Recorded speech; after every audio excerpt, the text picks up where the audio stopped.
안녕하세요. 저는 딸 가진 평범한 50대 엄마 이명자라고 합니다. 옛말에 뿌린 대로 거둔다라는 말이 있죠. 사필귀정이라고 결국 모든 일은 제자리를 찾게 되어 있더라고요. 처음엔 정말 하늘이 무너지는 것 같았는데 지나고 보니 그 모든 일들이 진짜와 가짜를 구분하게 해준 약이었더라고요.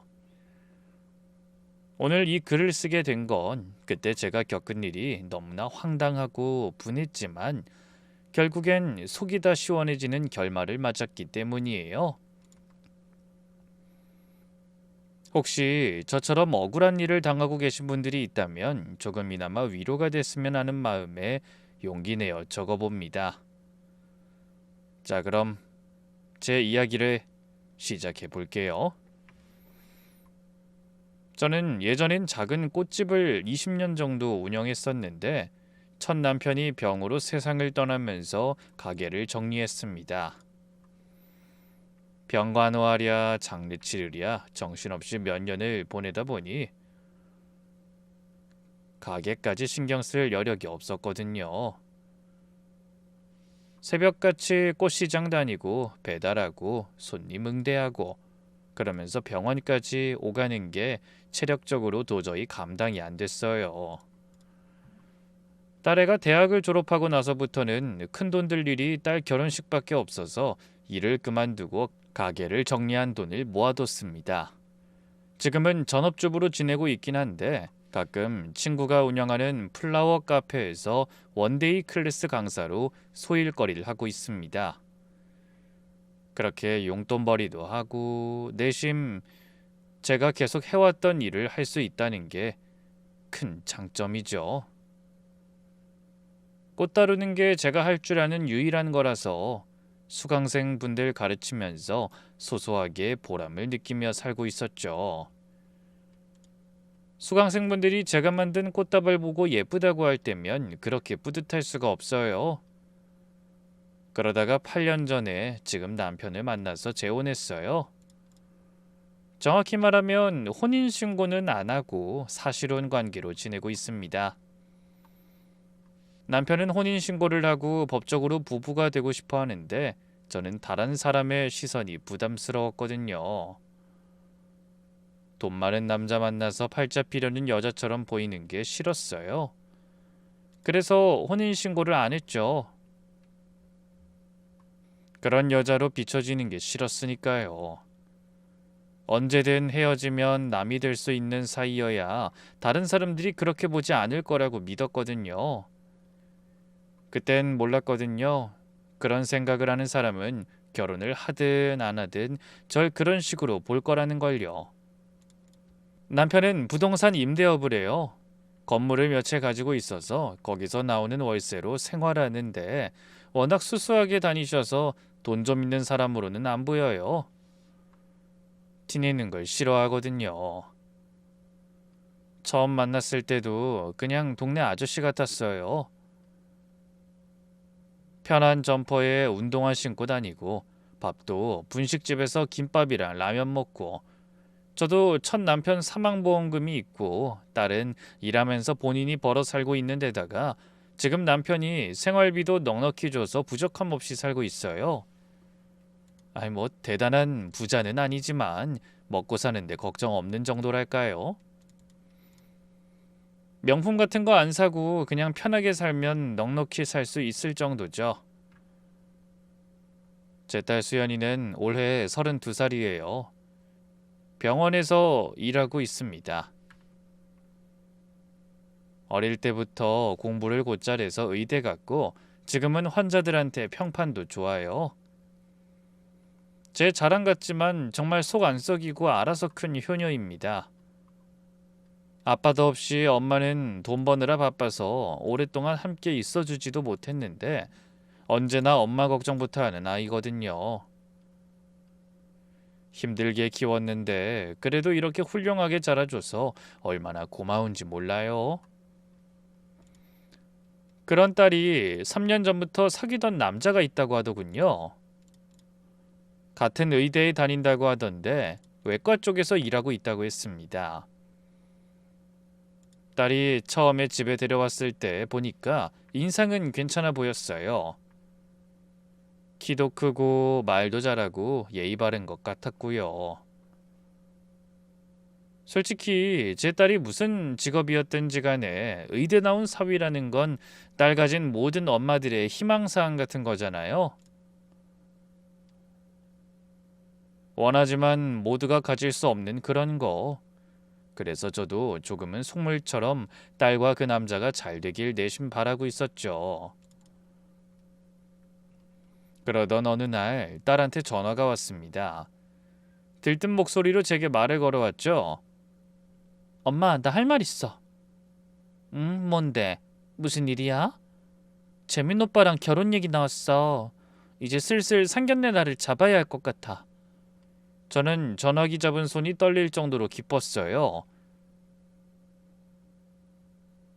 드디어 우리 딸이 결혼을 하는구나 싶었거든요. 가슴이 벅차올랐어요. 정말? 아유, 잘됐다 우리 수연이. 그래, 그 상대 집안은 어때? 부모님 뭐 하시는 분들이야? 부모님이 학원 운영하신대. 입시 학원인데 꽤 크다고 했어. 괜찮은 것 같아. 학원? 뭐 그래, 요즘 학원이 잘 되면 괜찮지. 교육 사업이 어디 가겠어? 저는 순수하게 기뻐하면서 전화를 끊었습니다. 옆에서 듣고 있던 남편도 덩달아 좋아하더군요. 얼굴에 미소가 가득했어요. 드디어 수연이가 시집을 가는구만. 양가 상견례하면 나도 가야지. 아버지 노릇 좀 해야지. 아이 그럼 당연하지. 솔직히 아버지 노릇은 독립자금 지원해주면서도 하지 않았어? 아이 그럼 당연하지. 아이 솔직히 아버지 노릇은 독립자금 지원해주면서도 하지 않았어? 아이 그런 거 말고 대외적으로 아버지 노릇이 하고 싶다는 거지. 아이 그러고 보니 사돈 되실 분들이 학원 운영한다고? 입시학원이래. 규모가 좀 되는 것 같던데. 학원 어디서 하는데? 글쎄 나도 자세히 듣지는 못했는데. 그때 남편이 불현듯 생각난 듯 말하더군요. 그래? 아 우리 건물에도 입시학원 하나 있는데 거기 요즘 어땠더라? 갑작스레 생각이 떠오른 듯 남편이 관리인 김 실장한테 전화를 하더군요. 김 실장이 관리하는 건물에 입시학원 있지? 거기 얼마 전에 월세 밀렸다고 하지 않았나? 연락해도 자꾸 미루기만 합니다.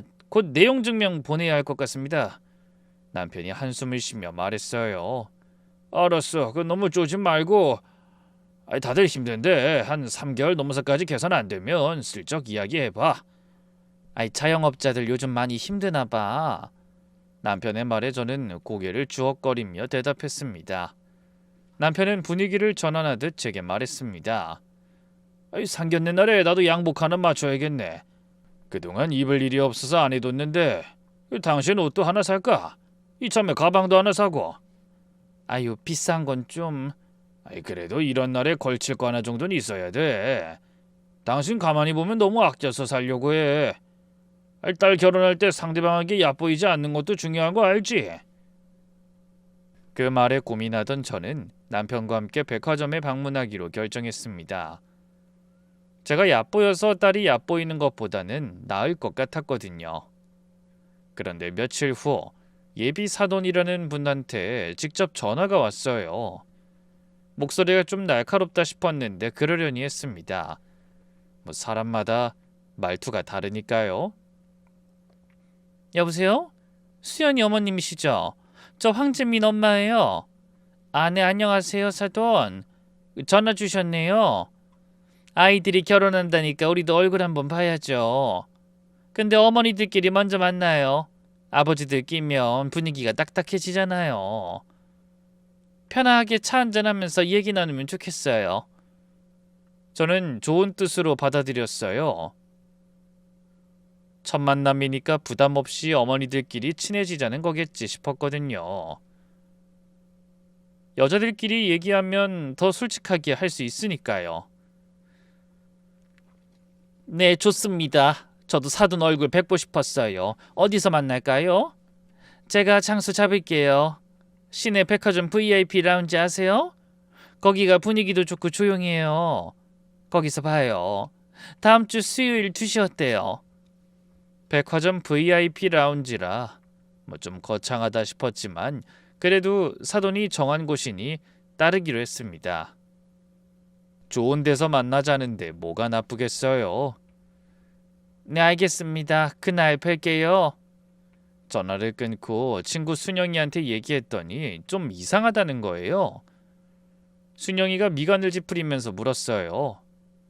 야, 왜 어머니들끼리만 만나자는 거야? 아버지들은 왜 빼? 보통 양가 부모가 같이 만나지 않아? 글쎄, 뭐 첫인사니까 편하게 하려는 거 아닐까? 여자들끼리 통하는 게 있잖아. 그건 그런데 뭔가 좀 찜찜한데? 아이, 장소도 백화점 VIP 라운지야? 거기 가본 사람들 얘기 들으면 꽤 비싸던데. 아이, 괜찮아. 좋게 생각하자. 첫 만남인데 뭔 일이 있겠어. 순영이는 제 30년지기 절친이에요. 예전에 지역 매체 기자로 15년 일했던 사람인데 감이 좋아요. 사람 보는 눈도 있고 세상 물정도 잘 알아요. 그때 순영이 말을 좀 더 귀담아 들었으면 마음의 준비라도 했을 텐데 전 그냥 좋게만 생각했습니다. 딸 시어머니들 분을 만난다는 생각에 떨리기도 하고 잘 보이고 싶은 마음도 있었어요. 약속 당일 저는 단정하게 차려입고 백화점에 도착했어요. 너무 화려하지도 너무 수수하지도 않게 신경 썼습니다. 깔끔한 블라우스에 정장 바지, 단정한 구두까지 약속 시간 10분 전에 VIP 라운지에 들어가서 자리 잡고 기다렸습니다. 창가 자리에 앉아서 메뉴판을 보면서요. 그런데 예비 사도는 15분이나 늦게 나타났어요. 손에는 명품백을 들고 온몸에 명품을 두른 채로요. 귀에는 커다란 다이아몬드 귀걸이, 손목에는 금시계, 손가락엔 반지가 번쩍번쩍했어요. 들어오자마자 저를 위아래로 훑어보더니 인사도 건성으로 하고 앉았습니다. 어? 왔어요? 기다렸어요? 아니요, 저도 막 온 참이에요. 아이, 사돈 오시느라 힘드셨죠? 저는 일어서서 반갑게 인사했는데 예비 사돈은 인사도 없이 앉더니 고개만 까딱했어요. 첫인상부터 좀 이상하다 싶었지만 그래도 잘 지내보자는 마음으로 자리에 앉았습니다. 사람마다 성격이 다르니까 좀 차갑게 보일 수도 있지 않겠어요? 사돈 뭐 드실래요? 제가 주문할게요. 아, 그래요? 난 아메리카노요. 근데 여기 가격이 꽤 나가요. 괜찮아요? 네, 괜찮아요. 예비사돈이 피식 웃었어요. 그 웃음이 좀 거슬렸지만 그냥 넘겼습니다. 커피가 나오고 저는 분위기를 풀어보려고 먼저 말을 꺼냈어요. 사돈, 아이들이 결혼한다니까 정말 기쁘대요. 수연이가 재민이 얘기할 때마다 행복해 보여서 저도 마음이 놓였어요. 그런데 예비 사돈이 입을 여는 순간 저는 귀를 의심했어요. 그래요? 근데 사돈, 뒷조사를 좀 했어요. 수준이 바닥이던데? 저는 뜨거운 커피를 마시다가 하마터면 뿜을 뻔했습니다. 잘못 들은 줄 알았어요. 네? 지금 뭐라고 하셨어요? 들은 대로예요. 전업주부시라고요? 그러니까 직업이 없으신 거잖아요. 요즘 세상에 전업주부가 직업이에요? 예비사돈의 눈빛은 차가웠고 말투는 완전히 비아냥거리는 것 같았어요. 코끝으로 웃으면서 절 내려다보는 느낌이었습니다. 꽃집 하셨다면서요. 근데 지금 안 하시는 거 보니까 뭐 장사가 안 됐나 보네. 망하셨구나, 사업이. 저는 순간 할 말을 잃었어요. 첫 만남에서 이런 말을 들을 줄은 상상도 못했거든요. 이게 사람이 할 소리인가 싶었어요. 남편 병간호하느라 정리한 거예요. 제가 원해서 접은 게 아니라요. 아, 돌아가셨구나. 안 됐네요. 그래서 지금은 누구한테 붙어 사세요? 제 얼굴이 화끈거렸어요. 분노와 수치심이 동시에 밀려왔습니다. 이 사람이 지금 나한테 뭐라고 하는 거지? 그때 사돈이 가방에서 서류를 꺼내더니 탁자 위에 툭 하고 던졌습니다. 순식간에 눈이 그쪽으로 돌아갔죠. 그때 사돈이 말하더군요. 전업주부의 남편은 사별했는데 남자가 있던데요? 사실혼 관계라던데 왜 떳떳하지 못한 관계라서 정식으로 재혼은 안 했어요? 뭐라고요? 대체 무슨 소리를 하시는 겁니까? 아니, 사진보다 실물이 반반한 걸 보니 나이 먹어서도 관리는 하는 것 같고. 하긴 잘 꾸며야 얼굴로 남자 꽃이지. 이런 식으로 꽃뱀처럼 남자한테 빌부터 사는 거 딸은 알아요? 너무나 무례하고 어이없는 말에 저는 말문이 턱하고 막혔어요. 거기서 뭐라고 되받아쳐야 하는데 사람이 너무 놀라니까 아무 말도 안 나오는 거 있죠? 저는 남자한테 빌붙어선 꽃뱀이라고 단정 지은 거였어요. 아유, 기분 나쁘셨어요? 아이, 전 그냥 팩트만 말한 건데. 아이, 솔직히 살자는 거 아니에요. 우리가 앞으로 사돈으로 지내려면 서로 알아야죠. 예비 사돈은 코웃음까지 쳤어요. 커피잔을 들면서 저를 비웃듯이 쳐다봤습니다. 솔직히 말할게요. 우리 재민이가 의사예요, 의사. 외과 의사라고요. 솔직히 우리 아들이 뭐 하나 부족한 게 없어요. 저는 제 아들이 우리 집안과 수준이 맞는 여자랑 결혼하길 원하고요. 그 댁따님이 우리 애 개원할 때 도움은커녕 우리 애한테 빌붙을 것 같아서 하는 말이에요. 저는 손이 떨렸지만 최대한 침착하게 말했습니다. 처음 뵙는 자리에서 하실 말씀이 그것뿐입니까? 애들이 좋아서 하겠다고 한 결혼에 꼭 이렇게까지 하셔야겠어요? 결혼이니까 하는 말이잖아요. 뭘 어떻게 꼬셨는지 우리 애는 말들을 생각도 없고 솔직히 어느 정도 레벨이 맞아야 뭐 결혼을 하든지 하지. 그리고 서로 현실을 알아야 대화가 되죠. 전 솔직한 거예요. 솔직히 이 혼사 전 마음에 안 들어요. 격이 안 맞아. 우리 재민이가 아깝다고요. 격이 안 맞는다고요? 우리 딸도 의사예요. 격은 무슨... 예비 사돈은 제 말을 뚝 잘라먹더니 아주 당당하고 오만하게 말하더군요. 네, 격이요. 우리 집은 학원 운영하면서 꽤 살아요. 근데 사돈네는 뭐가 있어요? 전업주부에 꽃집이나 하다 망한 사람이랑 우리 아들이 결혼한다? 말이 돼요? 게다가 같이 사는 동거인은 대체 뭐 하는 사람인지 제대로 가족이 될 수 없는 그런 사람이라 재혼은 안 한 거겠죠? 저는 더 이상 이 자리에 있을 수가 없었어요. 화장실 가는 척하고 자리를 피해 남편에게 전화를 걸었습니다. 손이 너무 떨려서 전화기를 제대로 잡기도 힘들었어요. 여보, 나 지금 시내 백화점 VIP 라운지야. 올 수 있어? 남편을 부른 건 순전히 제가 이 상황을 버티기 힘들었기 때문만은 아니었습니다. 아무리 봐도 사돈은 뒷배 없이 그저 평범한 저희 집을 무시하는 모습이었어요. 그래서 그 모습이 괘씸해 남편을 부른 거였어요. 어디 돈 많은 사람 앞에서도 그런 말 하나 싶어서 말이죠. 왜? 무슨 일이야? 목소리가 안 좋은데 울었어? 그냥 왔죠. 제발 빨리 와. 남편은 바로 알겠다고 하고 전화를 끊었어요. 저는 화장실에서 떨리는 손을 진정시키며 남편을 기다렸습니다. 거울에 비친 제 얼굴이 하얗게 질려 있었어요. 30분 후 남편이 도착했어요. 평소처럼 수수한 점퍼 차림이었습니다. 급히 달려온 듯 머리가 헝클어져 있었죠. 남편이 라운지로 들어와서 제 옆에 앉으며 물었어요. 여보, 무슨 일이야? 전화 목소리가 왜 그랬어? 얼굴이 왜 이래? 많이 안 좋아? 병원에 전화 좀 할까? 남편은 제 얼굴을 보더니 걱정스러운 얼굴로 이리저리 저를 훑으며 문제가 없는지 살폈습니다. 누가 봐도 과잉 보호하는 모습이었죠. 그리고 그런 저와 제 남편을 바라보던 사돈이 아주 가소롭다는 표정으로 저희를 쳐다보더군요. 여보, 일단 앉아. 저 사람이 예비 사돈이야. 예비 사돈은 남편을 보더니 위아래로 훑어보며 말했어요. 그 눈빛이 완전히 사람을 깔보는 눈빛이었어요. 이분이 지금 같이 사시는 분이에요? 네, 제 남편이에요. 아, 그렇구나. 뭐 하시는 분인데요? 옷차림이 좀 많이 수수하시네. 예비사돈의 말투는 여전히 건방졌어요. 남편을 처음 보면서도 반말 섞인 투로 말하는 거예요. 예비사돈이 남편을 위아래로 훑어보며 물었어요. 남편이 담담하게 대답했어요. 부동산 임대업합니다. 건물 관리하고 있어요. 아, 건물이요? 어디예요? 여기저기요. 사모님은 학원 운영하신다면서요. 어디서 하세요?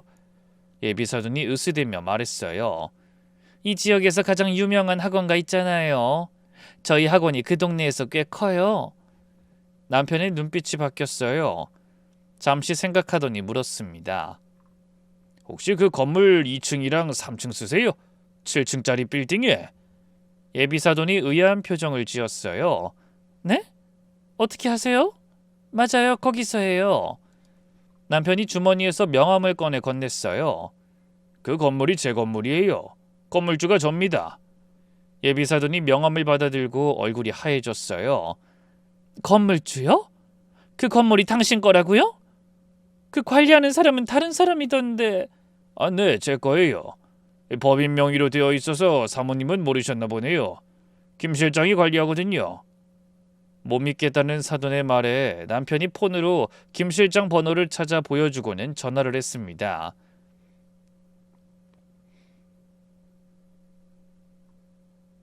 김 실장 나야. 그 월세 밀린 학원 원장님 말이야. 그분한테 지금 당장 전화해서 그 건물 주인이 누군지 이야기 좀 해줘. 남편이 그렇게까지 하자 예비 사돈의 얼굴이 순간 일그러졌어요.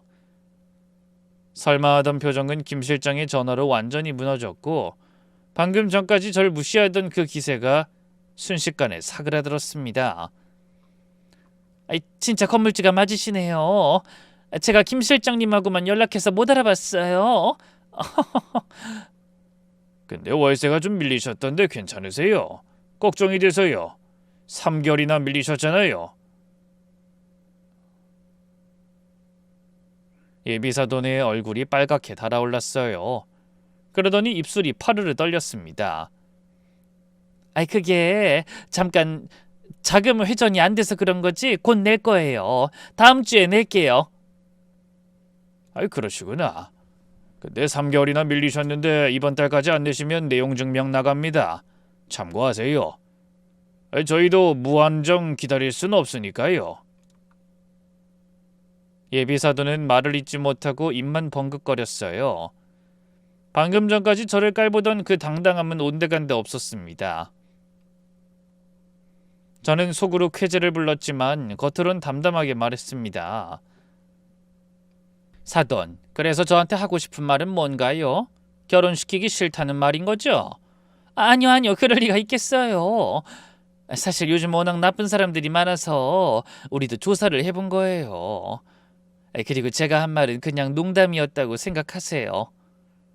농담이요? 저한테 남자한테 빌부터 산다고도 하셨잖아요.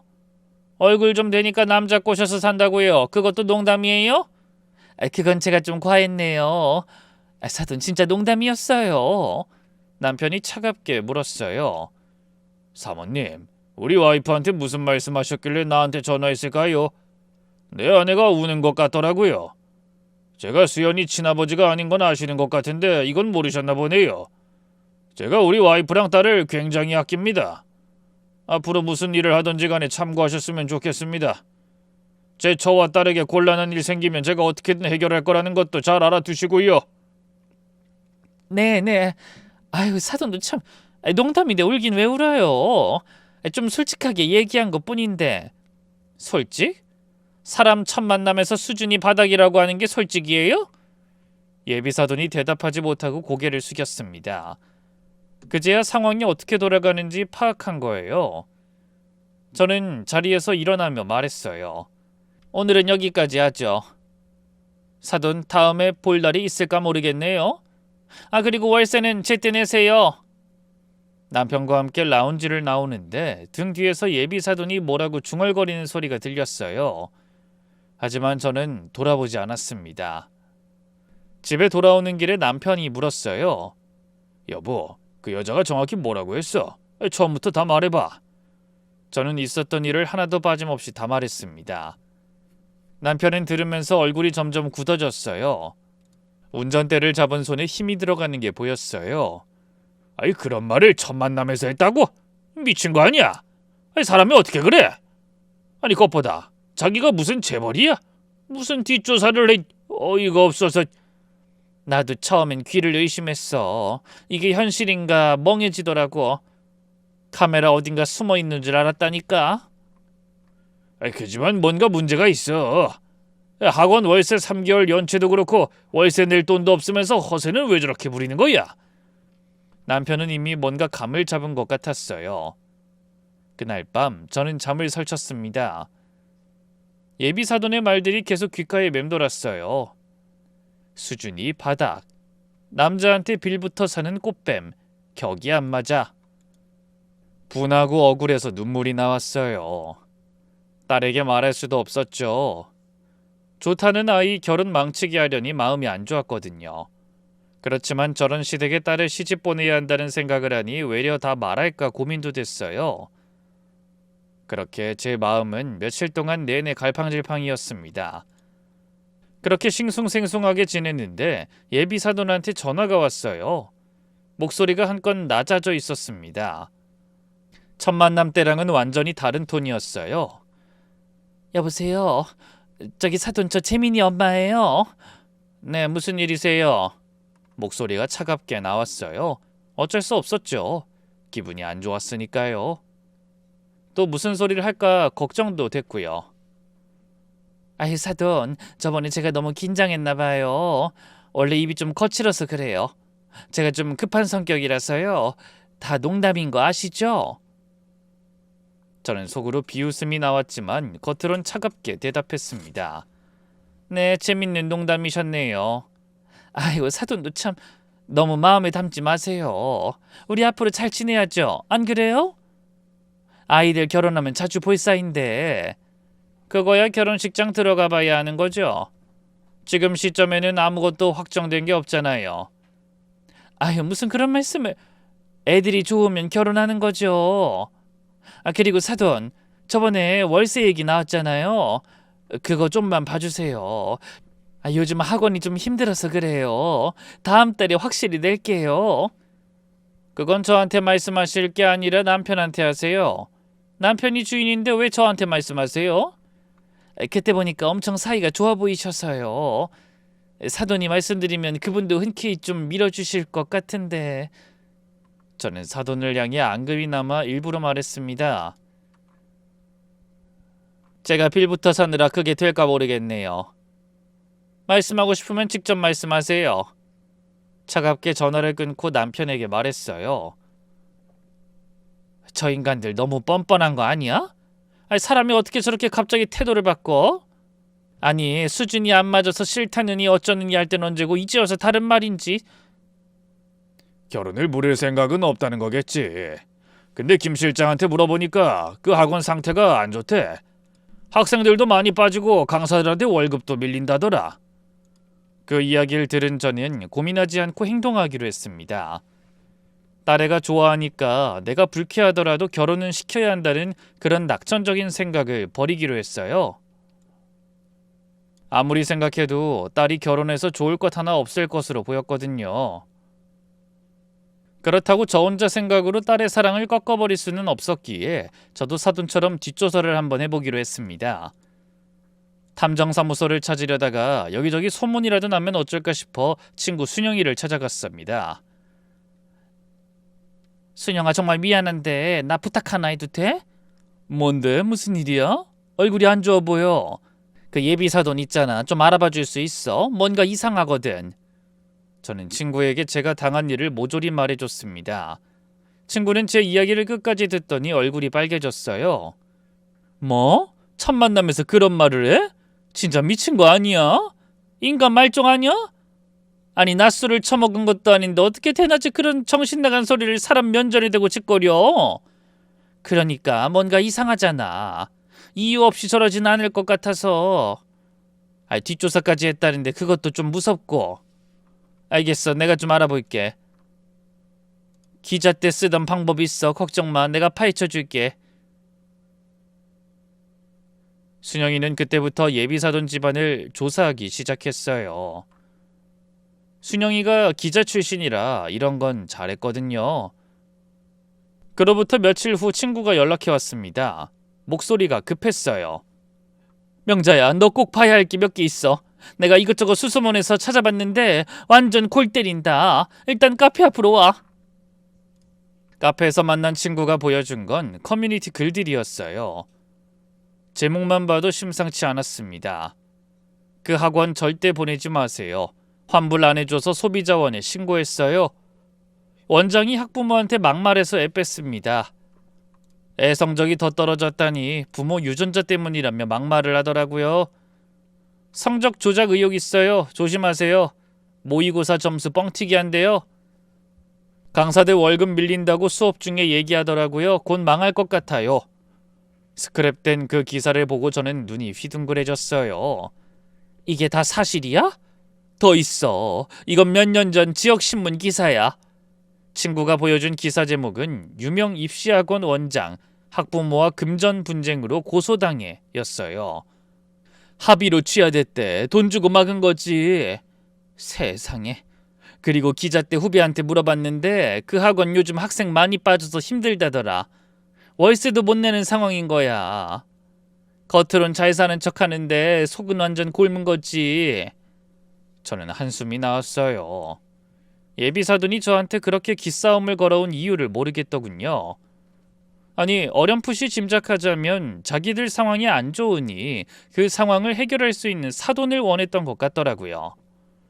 그런데 저에게 나쁜 소리라면서도 결혼을 시키지 않겠다고 하진 않았거든요. 그런 걸로 보면 결혼 전에 일부러 저를 깔아뭉개서 주도권을 잡으려 한 것 같았어요. 그래서 나중에 제 딸을 쉽게 조정할 수 있었을 테니까요. 하지만 추론을 하면서도 설마 하는 생각을 했습니다. 순영아, 혹시 이 사람들 아들에 대해서도 알아봐 줄 수 있어? 그쪽은 별다른 이슈가 없을 것 같은데. 그쪽은 진짜 탐정사무소에 의뢰를 하는 게 나을 것 같아. 나이도 별로 안 되고 아직 직장에 오래 다닌 것도 아니라서 찾아봐야 아무것도 안 나올 것 같아서.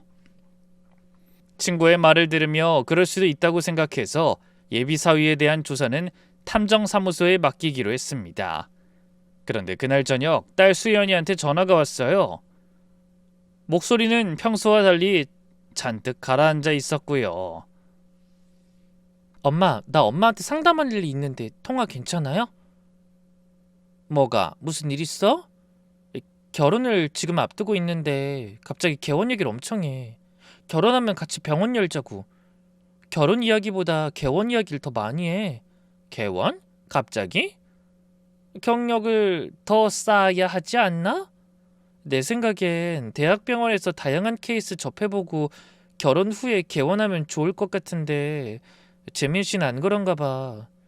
부부 의사 병원 하면 시너지 난다면서 내과랑 외과 같이 하면 환자도 많이 온다고 완전 들떠서 이것저것 알아보고 있는 거야. 아이, 그렇지만 결혼을 하고 나서 천천히 생각하는 게 낫지 않아? 지금 당장은 융통할 수 있는 돈도 많이 없을 텐데. 아, 그게 문제야. 계속 대출을 받자고 해. 아직 결혼도 안 하는 이 와중에. 대출을 누가 받는데? 수연이가 잠시 말을 멈췄어요. 그게 나보고 받으라는 것 같아. 내가 신용등급 좋다고 하면서. 아직 내가 대학병원에 다니고 있으니까 그러는 것 같은데. 저는 불길한 예감이 들었어요. 뭔가 이상했습니다. 재민이 너 의사잖니? 어차피 둘 다 의사라서 대출 잘 나올 텐데 왜 네 이름으로 받으라니? 그건 그렇지. 한번 물어봐야겠어. 확실히 엄마가 봐도 뭔가 이상하지? 그래. 혹시 모르잖아. 결혼 전에 꼼꼼히 확인하는 건 중요한 것 같아. 결혼이나 개원이나 둘 다 워낙에 큰 결정이니까. 수연이는 알겠다고 하고 전화를 끊었어요. 저는 가슴이 답답했습니다. 해결되는 거 없이 일만 계속 벌어지는 기분이었거든요. 그렇게 속 끓이는데 예비사돈한테 또 연락이 왔어요. 목소리가 다정한 척했지만 속셈이 빤히 보였어요. 사돈, 우리 예물이랑 예단 같이 보러 가요. 백화점에서 만나요. 결혼 준비도 해야죠. 저는 직감적으로 이게 또 뭔가 수작이라는 걸 알았어요. 하지만 일부러 응했습니다. 무슨 속셈인지 정확하게 알아보고 싶었거든요. 호랑이를 잡으려면 호랑이 굴에 들어가야 하는 법이잖아요. 네, 좋아요. 언제 갈까요? 이번 주 토요일 어때요?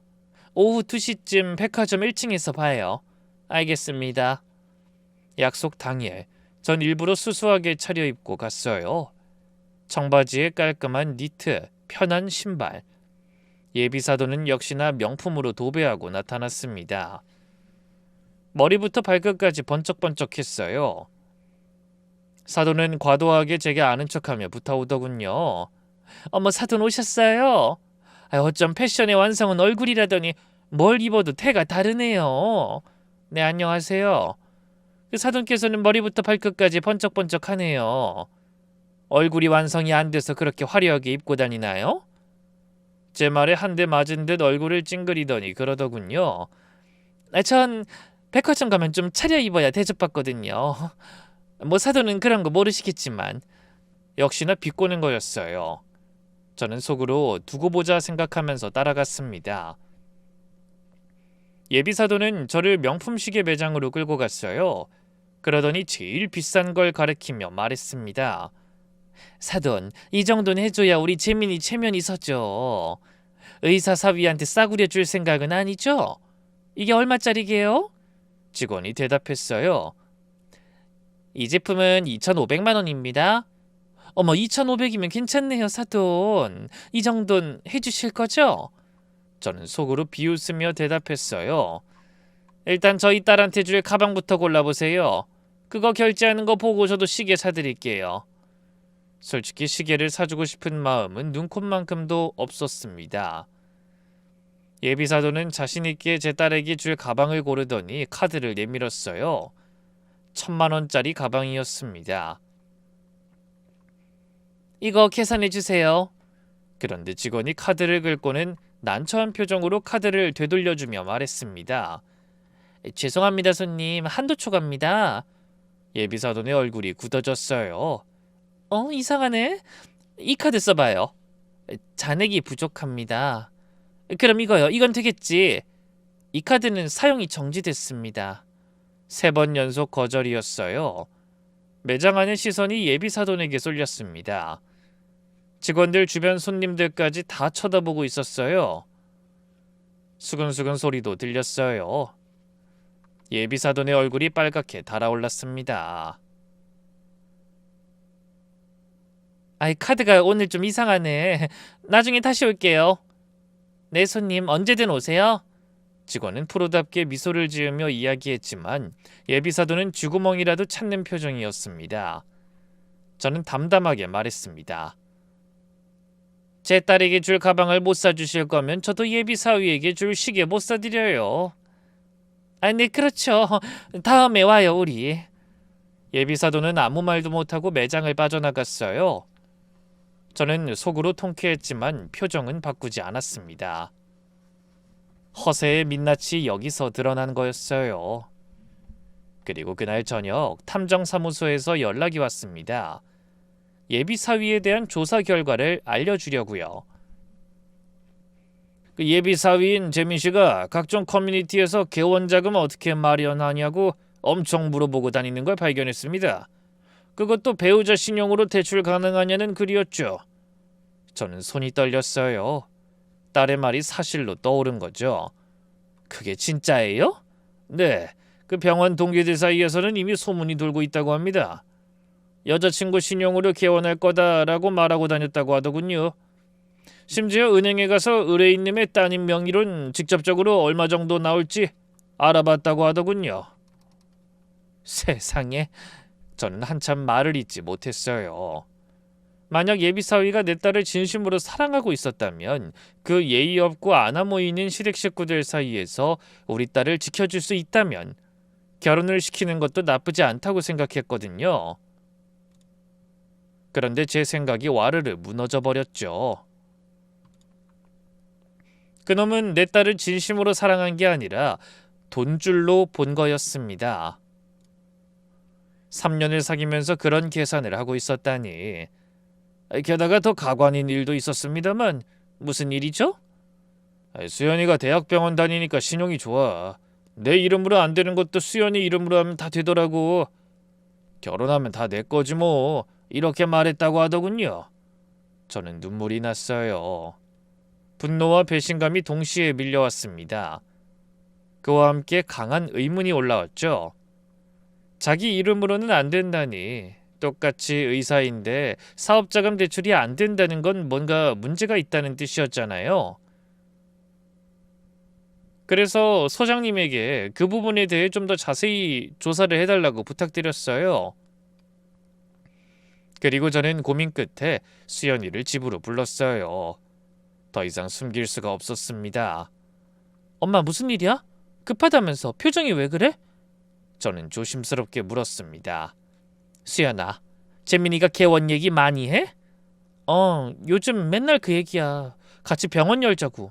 왜? 대출 얘기도 여전히 하니? 수연이의 표정이 굳어졌어요.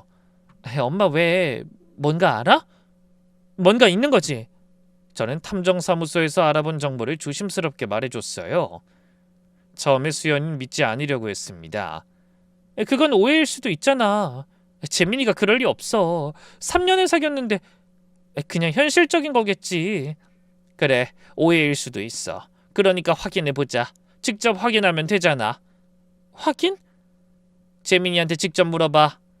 만약에 개원 안 하고 싶다고 하면 어떻게 반응하는지, 그게 진심인지 아닌지 알 수 있을 거야. 딸이 그날 밤 제 앞에서 스피커폰으로 예비 사위에게 전화를 했습니다. 그리고 테스트를 했어요. 재민아, 나 생각해봤는데 개원 말고 그냥 대학병원에서 계속 일하면 안 돼? 난 지금 생활이 좋거든. 결혼을 앞두고 개원을 하자는 건 아닌 것 같아. 우리가 무슨 갑부도 아니고. 예비 사위가 당황한 듯 목소리를 높였습니다. 왜 갑자기? 우리 계획했잖아. 부부병원 열기로 했잖아. 언젠간 열자고 한 거지. 그게 무슨 계획이야. 난 확정한 적 없는데? 네가 혼자 얘기한 거잖아. 아니, 그러니까 같이 하면 좋다고 몇 번이나 말해. 돈도 많이 벌 수 있다니까? 그럼 대출은 누가 받는 건데? 재민이가 말을 더듬었습니다. 그야 같이 받으면 좋지. 그런데 나는 상황이 안 좋아서 네가 다 받아야 될 것 같긴 해. 내가 다 받아야 한다고? 그게 대체 무슨 소리야? 오빠가 상황이 뭐가 안 좋은데? 그리고 개원 비용을 나한테 다 맡기면 내 이름으로 몇 억을 대출받으라는 거야? 수연아 왜 이래? 우리 결혼하면 내 거, 네 거 따로 있어? 다 우리 거지. 같이 연합의원 차리면 금방 갚을 수 있어. 그러니까 그 논리면 오빠가 대출 받아도 되잖아. 왜 꼭 내가 받아야 해? 재민이가 대답을 못했습니다. 그러더니 갑자기 화를 내더군요. 야, 너 왜 이래? 누가 뭐래? 뒤에서 뭔 소리 들었어? 뭔 소리 들었냐니. 갑자기 그런 말을 왜 해? 아니 그게 아니라 야, 나 진심으로 너 좋아해. 이상한 생각하지 마. 이상한 생각? 내가 들은 게 있는데 오빠가 주변 사람들한테 수연이 신용으로 대출 받는다고 떠벌리고 다녔어? 그게 농담이야. 친구들끼리 한 얘기를 왜 그렇게 심각하게 받아들여? 농담? 결혼하면 다 내 거라고 한 것도 농담이야? 점점 딸아이의 추궁은 날카로워졌고 예비 사위는 그 칼날을 피하지 못하고 있었습니다. 누가 봐도 문제가 있는 거였어요. 그날 밤 딸은 전화를 끊고 제 앞에서 울었습니다. 엄마 말이 맞았어. 오빠가 날 이용하려고 한 것 같아. 수연아, 울지 마. 지금 알아서 다행이야. 결혼하고 알았으면 어쩔 뻔했어. 3년을 사귀었는데 다 거짓말이었어. 날 좋아한다고 했던 것도, 행복하게 해주겠다고 했던 것도 다 거짓말이었어, 엄마. 저는 딸이 가엾어서 눈물이 났어요. 내 딸이 이렇게 상처받다니 이런 식으로 끝내고 싶진 않았어요. 딸이 받은 상처만큼은 그들이 되돌려 받아야 맞는 거라고 생각했어요.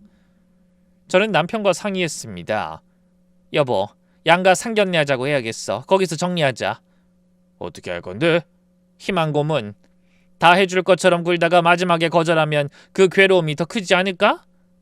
난 내 딸을 괴롭게 만든 사람은 용서 못해. 게다가 처음에 나를 향해 퍼붓던 그 모욕도 되갚아줘야겠어. 알겠어. 내가 옆에 있을게. 뭐든 도와줄게. 저는 예비 사돈에게 연락했어요. 사돈, 양가 상견례 해요. 이번엔 제대로요. 아버지들도 함께요. 이번에 만날 땐 그때 같이 고른 시계 그거 가져갈게요. 제가 그렇게 말하자 사돈이 간드러지는 목소리로 제게 아부하듯 말하더군요. 너무 감사드려요. 우리 수연이 가방은 꼭 제가 나중에 사줄게요. 드디어 정식으로 만나는 거네요. 상견례 어디서 할까요? 시내 한정식 집으로 할게요. 제가 예약할게요. 예비 사돈이 흔쾌히 수락하더군요. 아마 건물주 사돈한테 잘 보여서 월세 문제를 해결하는 속셈이었겠죠. 아니면 아무것도 없는 집안인 줄 알았는데 돈 많은 물주 하나가 붙어 있으니 그 덕 보겠다 싶었던 것일 수도 있죠. 무슨 속셈이었든 사돈의 목소리가 한껏 들떠 있었어요. 그리고 수연이에게 말했어요. 상견례 때 엄마가 몇 가지 물어볼 거야. 넌 지켜보기만 해. 그리고 네가 할 말 있으면 그때 해. 엄마, 나도 확인하고 싶은 거 있어. 오빠 눈 보면서 직접 물어볼 거야. 그래, 같이 확인하자. 그리고 이번에 확실하게 끝내는 거야. 상견례 당일이 밝았습니다. 한정식집 개인실에 양가가 마주 앉았어요. 예비사돈은 여전히 허세를 부리며 등장했습니다. 온몸에 명품을 두르고 목소리도 한껏 높였어요. 아이고 사돈, 드디어 정식으로 만나네요. 오늘 자리 참 좋아요. 저는 웃지 않았어요. 남편도 표정이 굳어 있었어요. 수연이도 재민이를 똑바로 쳐다보고 있었어요. 예비사돈이 계속 떠들었어요. 우리 재민이도 그렇지만 수연이도 복 받았어요. 의사 남편의 의사 아내, 부부 의사라니 너무 완벽하죠? 저는 대답하지 않았습니다. 그나저나 사돈, 신혼집은 어디로 해주실 거예요? 요즘 전세가 얼마인데 좀 도와주셔야죠. 우리 재민이는 돈 들어갈 때가 많아서요. 사돈은 끊임없이 말하더군요. 그리고 개원 자금도 좀 보태주시면 안 될까요? 부부병원이 얼마나 좋아요.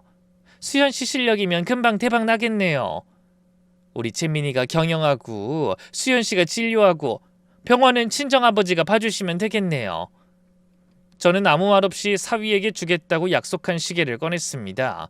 그리고 탁자 위에 얹었어요. 그리고 말했습니다. 사돈, 이걸 주기 전에 확실하게 확인해야 할 게 있어요.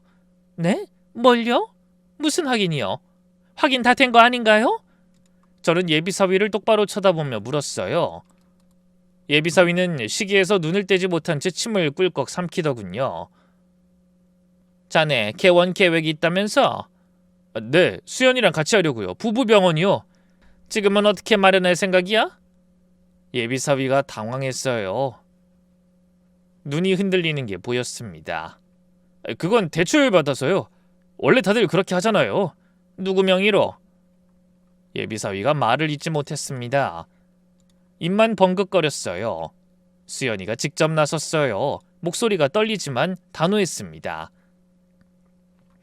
내 명의로 대출받기 싫으니까 오빠 명의로 받아.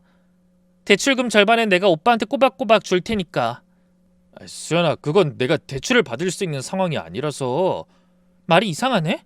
무조건 개원해야 한다고 해놓고 오빠는 대출을 받을 수 있는 상황이 아니라니? 대체 무슨 생각으로 개원을 하자고 한 거야? 무슨 생각이냐니. 상황이 그렇다는 그런 거지.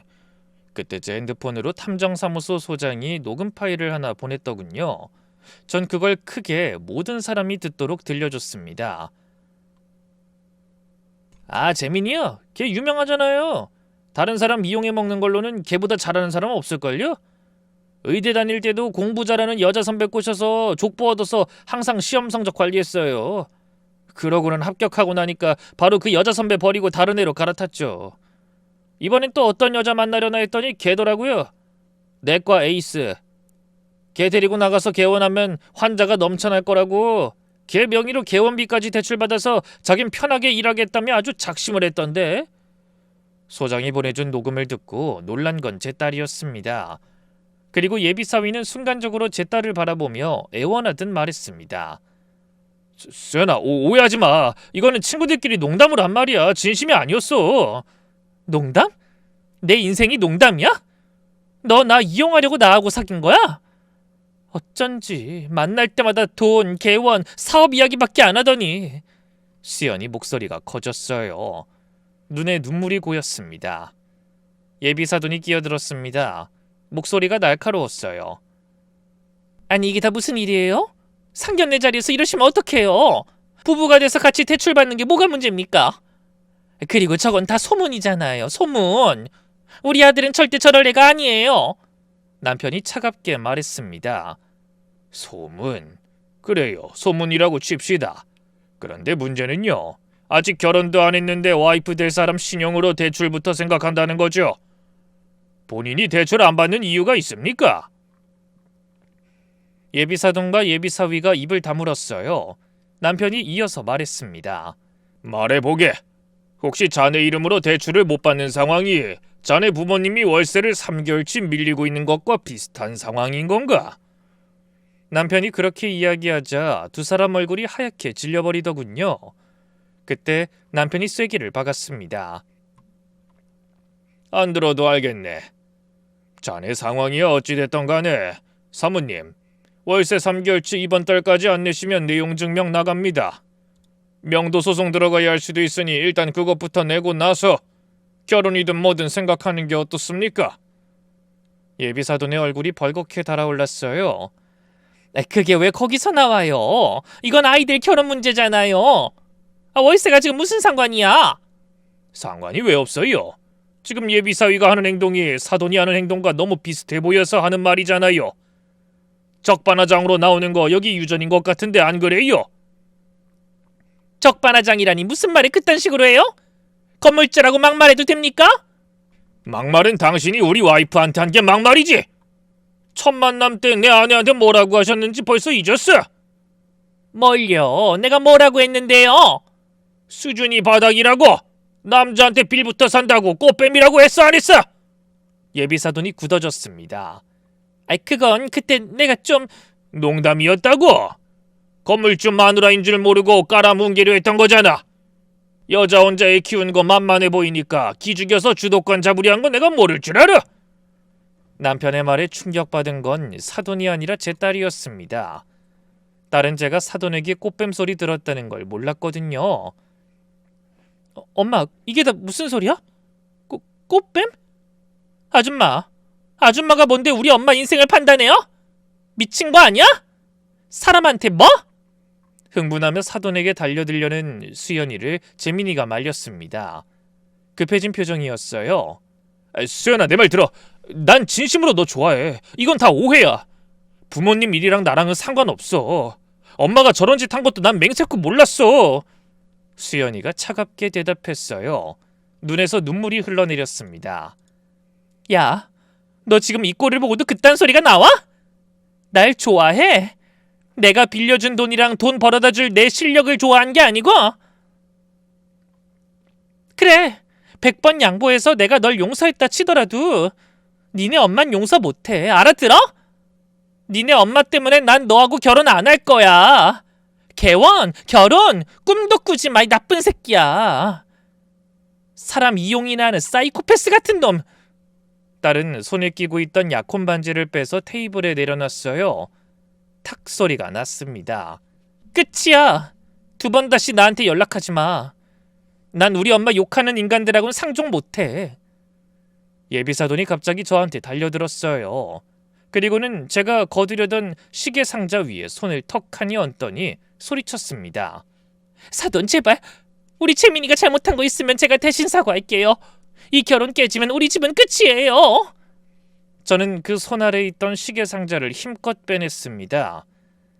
뱉은 말은 못 좋아담아요. 그리고 이미 한 행동도 되돌릴 수 없고요. 그건 제가 잘못했어요. 진짜 사과할게요. 무릎 꿇을게요. 예비사돈이 정말로 무릎을 꿇었어요. 하지만 전 냉정하게 말했습니다.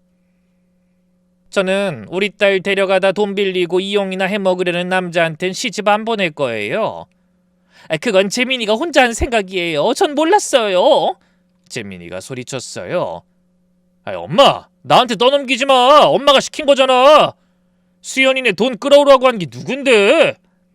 예비사돈이 얼어붙었어요. 저는 일어서며 말했어요. 목소리를 낮추지 않았습니다. 그 나물에 그 밥이라더니 사돈을 처음 본 직후에 걸러 써야 했는데 제가 멍청했네요. 예비사돈이 울먹거렸어요. 사돈 제발 우리 사정 좀 봐줘요. 건물 계약 취소만은 안 돼요. 학원 문 닫으면 우리 진짜 굶어 죽어요. 남편이 차갑게 말했어요. 사정을 봐달라고요? 우리 마누라한테 그렇게 해놓고 내 아내가 그날 얼마나 울었는지 알아요? 아니 우린 억울해요. 그리고 재혼도 안 하고 사실혼 관계로 살고 있으면서 남편 아빠 행세하는 것도 웃기잖아요. 그래서 우리가 몰라본 건데 그걸 왜 우리 탓으로 넘겨요? 둘이 혼인신고라도 했으면 이렇게까지 꼬이진 않았을 거라고요. 아, 이번에 혼인신고 했습니다. 와이프가 꽃뱀 소리 듣는데 제가 가만히 있겠습니까? 저희는 이제 법적으로 부부가 됐으니 신경 쓰지 마세요. 아 참, 그리고 계신 건물은 저희 와이프가 관리하기로 했으니 월세도 재계약도 와이프하고 말하세요. 멍하니 당황한 표정을 짓는 사돈에게 제가 마지막으로 말했어요. 아주머니, 뿌린 대로 거두는 거예요. 그러니 저는 재계약도 월세 더 뒤로 밀어줄 생각도 없습니다. 명도 소송 들어갈 테니 그렇게 알고 계세요. 그리고 수연이에게 말했습니다. 가자 수연아, 여기 있을 이유 없어. 그러자 재민이가 수연이 팔을 잡더군요. 야, 우리 3년이야. 우리가 사귄 시간들을 생각해봐. 3년이 아깝다고 그냥 결혼했으면 내 인생은 끝이었겠지. 이제라도 너랑 너희 집 실체를 알게 해준 네 엄마한테 고맙다고 전해줘. 그리고 내 인생 구해줘서 고맙다고도 전해주고. 수연아, 제발 한 번만 기회를 줘. 내가 바뀔게. 수연이가 뿌리쳤어요. 일 없어. 넌 재활용도 안 되는 쓰레기니까. 수연이가 문을 열고 나갔어요. 저도 뒤따라 나왔습니다. 뒤에서 예비사돈이 울부짖는 소리가 들렸어요. 사돈 제발 한 번만 봐주세요. 하지만 저는 돌아보지 않았습니다. 그 후로 여러 일이 있었습니다. 예비사돈하고는 결국 월세를 계속 내지 못해서 명도 소송에 들어갔어요.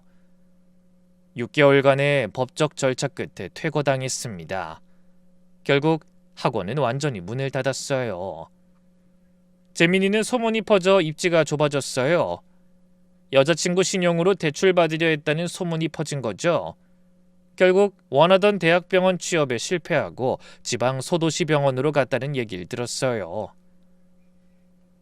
예비사돈은 모든 걸 잃고 혼자 남았어요. 학원도, 남편도, 아들의 미래도. 처음에 저한테 했던 그 막말이 전부 본인에게 돌아간 거죠. 사필 귀정, 뿌린 대로 거두는 거예요. 저는 여전히 친구 카페에서 원데이 클래스를 하고 있어요. 꽃 다루는 게 좋아서 이렇게 소소하게 살고 있습니다. 수강생분들이 제 수업 듣고 힐링된다고 할 때마다 뿌듯해요. 이런 일을 당했을 때 처음엔 우울하고 분했어요. 왜 나한테 이런 일이 생기나? 왜 첫 만남에서 그런 모욕을 당해야 하나?